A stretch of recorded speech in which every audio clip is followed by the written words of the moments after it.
بدون لاکژل و بدون پنچل این آمبره های جذاب رو اجرا کن. مگه میشه؟ خب حالا که شده. بعد لاکژل سفید یک لایه تاپ مات بزن، توی دستگاه خشکش کن. نیاز دارم به پودر پیگمنت رنگی. من اینجا صورتی و نارنجی رو انتخاب کردم. یه قلمو با حجم موی نسبتاً بالا.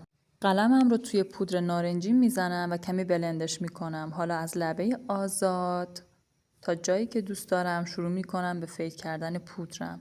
هرچقدر که به انتهای کارم نزدیک میشم فشار دستم رو هم کمتر میکنم.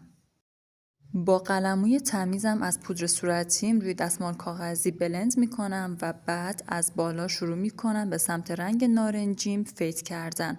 هر چقدر که به رنگ نارنجیم نزدیک تر میشم فشار دستم رو هم کمتر میکنم. مرز دوتا رنگ رو حسابی فید میکنم.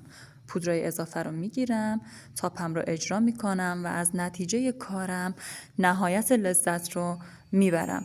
بعد این آموزش دیگه هیچ آمبره زمان بر نیست. فقط توی 5 دقیقه میتونی هر 10 تا انگشت رو آمبره کنی. برو و حالش رو ببر.